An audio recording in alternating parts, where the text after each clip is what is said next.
Welcome back to the dump truck build. On the previous video, this is where we left you. We stripped all the accessories off the old Ford 460 engine and started doing a little bit of cleanup on the block, getting her inspected, making sure it's going to be okay. We also got all the old cab mounts off of the truck, those cleaned up, touched up, paint, ready to go, so those are ready to accept cab mount. In this video, we're going to finish getting everything cleaned up and painted on the engine, hopefully get the engine mounts back on, and hopefully get that engine set down on the frame. And now that the weather is warmed up, I'd like to also get the last little bit of touch-up paint we need to do on the bottom of this cab so we can try to get that back down in the horizontal position. Not that it doesn't look cool like that.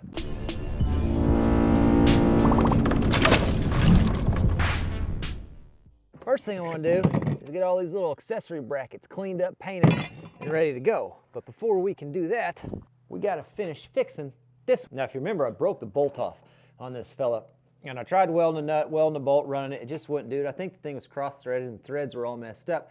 I ended up taking a torch. I don't have a lot of torch skills, and torching that bolt out all the way through without messing the threads up, and then drilled it out. And I thought that I got the drill off center, which is why the tap wasn't working. But then what I realized I lost the bolt. Oh, no, here we go. That's a metric bolt. I was running the wrong tap. It's an M12 by 1.75. I had to go buy a different tap set so that I could get the right tap, but we're going to try to re-tap it and see if it will in fact work for us.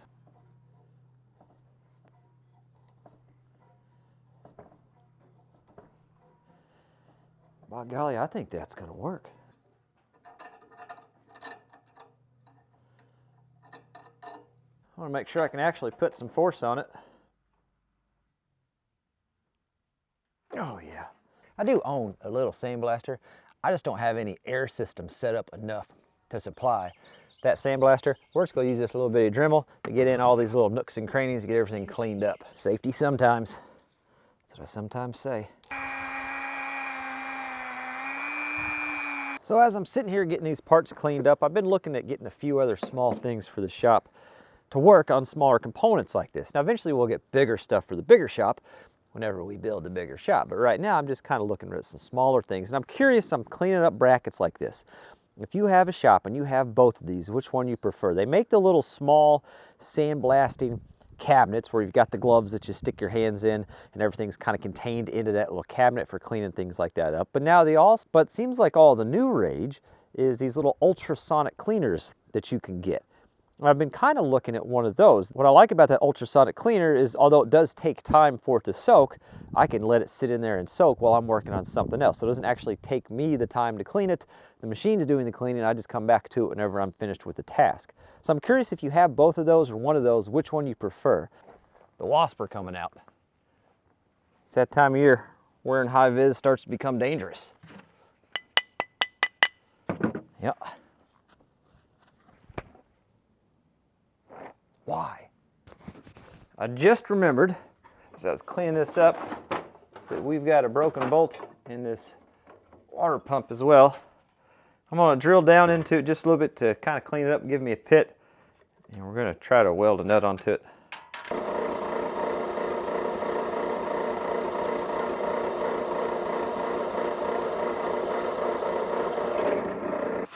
The clamp-on drill press has been game changer for the little shop here. I think that'll work.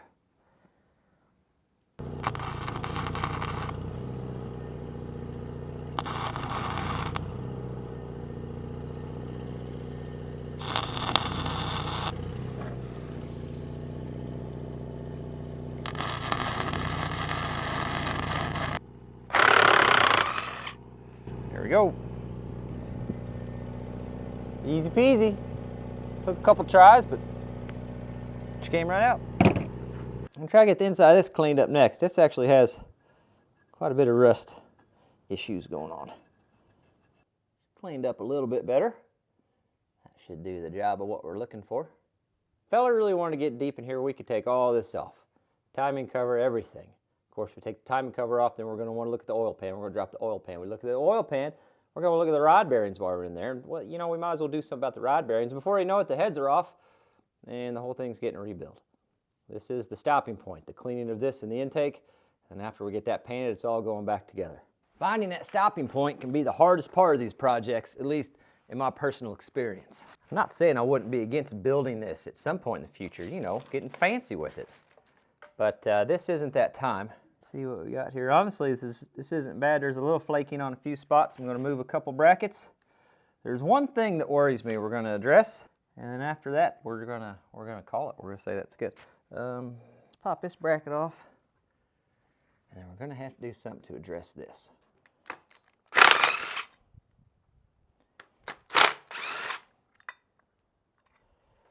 You see that right there? I don't know how well it's going to show up with the lighting, but the rust jacking has really got the best of it. I'm not sure if those two bolts will come out. I'd like to get those out, clean it up, cut out a new plate to put on there so it's not a problem in the future, but we all know. Doesn't that sound like a good time? I mean, what could go wrong, you know? Why not make the list a little longer? That's what I'm saying.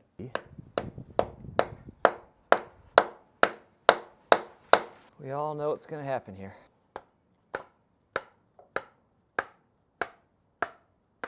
Yeah.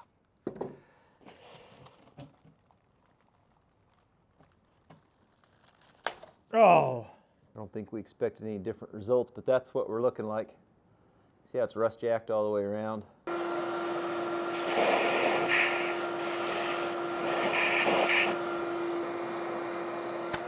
Whoa! Hey, bud.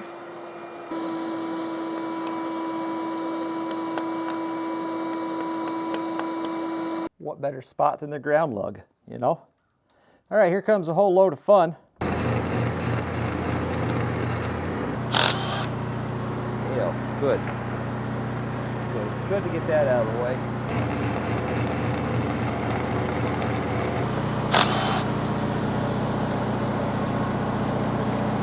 We're just going to drill and tap them. You know, I'm done wasting time on this technique. All the hot nuts out of there first before we suck them into the vacuum and catch that on fire. Just throw them in the driveway and find them with my tires later. That was almost the pale degreaser.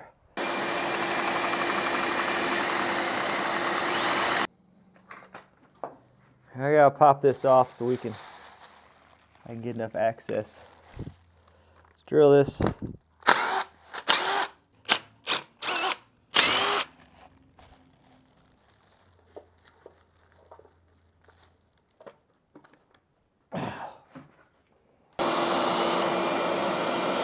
So if something doesn't illustrate this point more than what we're messing with right now, I talked about I want this truck to be serviceable, better serviceable than what it is now. And in my mind, that means stainless steel bolts so we don't have to fight this kind of mess in the future. For 54 bucks, I picked this up on eBay. It is a stainless hardware kit for this 460. It should have everything we need, including exhaust studs, all the water pump bolts and things like that, and a few little extras. So I'm going to pick out a couple of these that I think will work for that little cover plate we're making. We'll tap to that size. Tell me that the majority of the time we fight on older engines isn't old, rusty, busted out bolts. I mean, it just always is. And it comes with a list of what they are based on the compartment. These are all intake manifold. I ordered a separate one specifically for the exhaust manifold. But something I'm not going to change, oil pan. I'm not going to mess with the oil pan right now. So we'll use those. And I always end up having to do something silly like that. Normally because I buy the cheap sets, and these little fellers always end up stripping out, or the tap itself ends up stripping out if you put in crazy amount of force on it. Normally because I'm cheap I have to do things like that, but that's okay. But now, we are good to go.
So everything set up great last night, brought everything in. It was supposed to rain overnight. I'm just always blown away by how hard that enamel sets up. But there's how she's looking. Next step's going to be pop these valve covers off so we can clean them up and get them painted. And then that's going to clean this whole look up here. Not that it super matters, we're just going for protection, but that'll make her look a little nicer, and then we'll start getting everything reassembled and hopefully they're sitting on the frame. But first, I need to get the second coat on the bottom side of the floor pan. Now initially I was going to use some more of that Rust-Oleum equipment enamel because I really like it, but the place I was shopping at the other day had some Rust-Oleum undercoating on sale. So I picked up a few cans of that, and I noticed, for whatever reason, I just negated this whole section. I'm not 100% sure what that's about.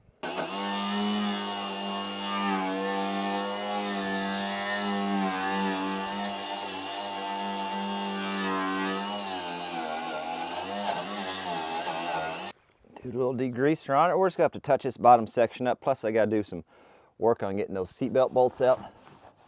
So that we'll just have to do, well, when I find a little bit more motivation. I need to do something about getting that cleaned up just a little better. Same on this side here. I think the old drill brush is going to be the ticket there.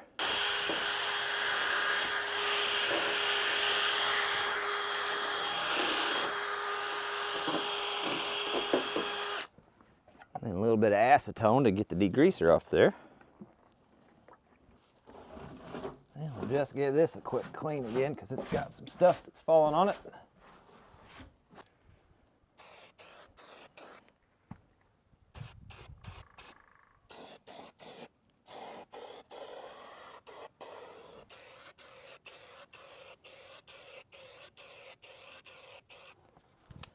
Let's go ahead and pop these valve covers off though, then we can get those cleaned up and some primer on that, and then while the primer dries on that we can start getting components put back on. Somebody said we need to dig into it a little bit further since we haven't heard it running. We've heard it running, there's a video on it. Heck, we even drove it around a little bit. Did pretty good.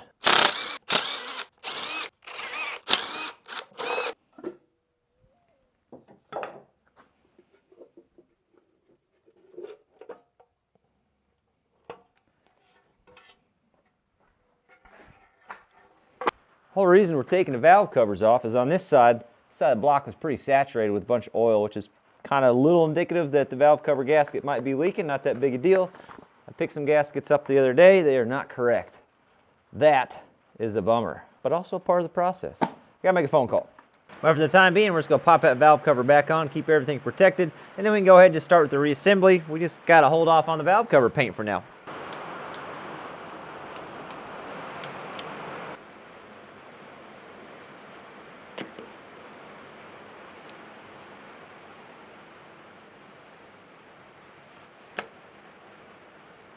The O-ring on there looked good. We're going to be replacing all the soft fuel line. Actually, this This section looks really good, but we're going to be replacing the rest of this and this old filter. So we'll go ahead and take this stuff off, and then I can clean up these hard lines and make sure they're okay. They don't have any pinholes or anything like that. I want to go ahead and get this water pump back on next. So I need to get this old gasket off and cleaned up so we can get the new one on. This backing plate with the gasket behind it as well. We're going to go ahead and take the plate off and put that gasket on too. And technically there's a gasket, I don't know why I said technically, there's a gasket behind the timing cover in that block, and these bolts hold that on. But there's also bolts down here holding it on. We're just going to take the old gamble on that. That way we can take everything off again in the future. I think that'll be fun.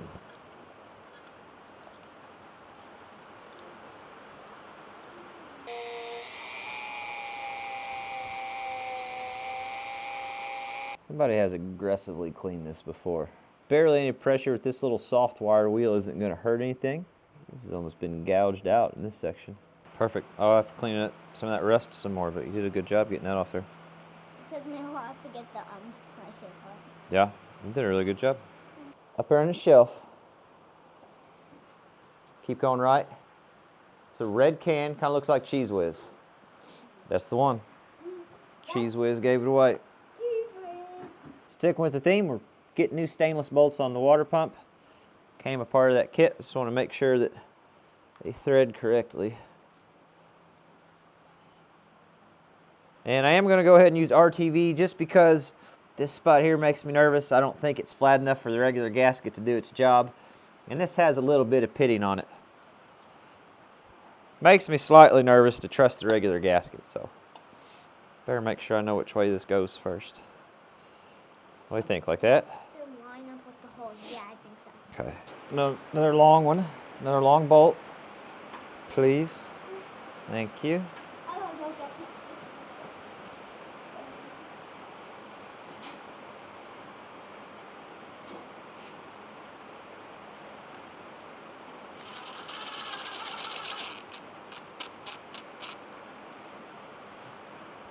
Now I've got the torque specs for the 460 with the regular bolts, but this torque specs for the 460 with the stainless bolts is just slightly different, so we're going to run the torque specs on the hardware that they sent.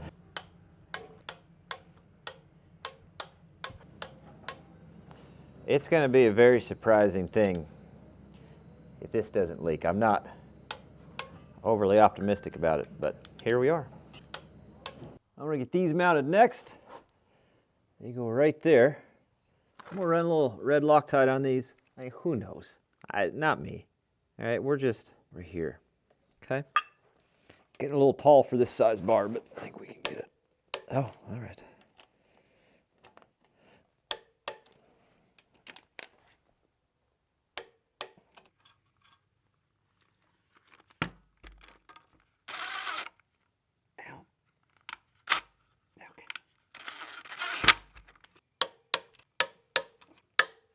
I did run these bolts through already to clean the holes out on the bracket. Okay. Now we're not going to put any of the accessories on like the power steering pump or the alternator because I don't have the new belts yet. And we can easily do that when it's sitting up on the frame. But whenever we were taking it off the truck, this PTO shaft is seized here and here. I couldn't get either one off. So we're going to try to get that busted off real quick before we lift it up. It'll be one less thing we have to fight when we're trying to, see, look at that, already in the way. Trying to get her on the truck. I'm going to start by backing that out and just give her some really hefty whacks and see if that doesn't get that shaft to slide out for us. And if that doesn't do it, we'll just go right to the torch.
Easy peasy, huh?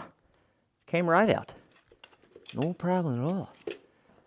All right, it's another new day. I got a couple of the belts. They had to order one. They tested the alternator. Alternator was bad. They got that coming. And we figured out the issue with the valve cover gaskets. That truck is an 88 that it came out of, but the engine must be an 87 because they changed the valve cover design. So we got the right valve cover gaskets coming in as well. That's all actually coming in today, but today I'm going to pick up the third truck for the build series, so I don't have time to get it from the shop. That'll have to be on the next video. And that third truck is going to give us the axle, a lot of driveline components, transmission cross member, a lot of random stuff that we still got to get odds and ends to get everything finished up. So I'm excited to get that third truck back here so we can keep this thing moving. Here's what we ended up with here, by the way, on the bottom side. Pretty happy with that.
Looks good. We got the transmission sitting on blocks. We're going to cover the whole thing up with my canvas tarp, so it's all well protected. We don't have any issues there. You notice I don't have a cross member. That's going to come on that other parts truck. Hopefully we got a cross member there we can make it work.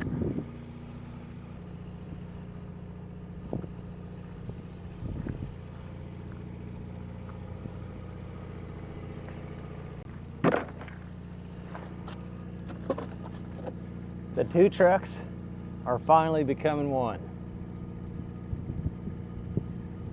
I'm gonna take a second to just gander at her. You know, look upon what we've got going on. Yep, that's enough of that. Let's go get the axle. Well, the whole truck that's got the axle. And if you want to see that, you better make sure you're subscribed and you got your notifications turned on. And hey, thanks for watching. Easy, bud. Easy. We just built the thing.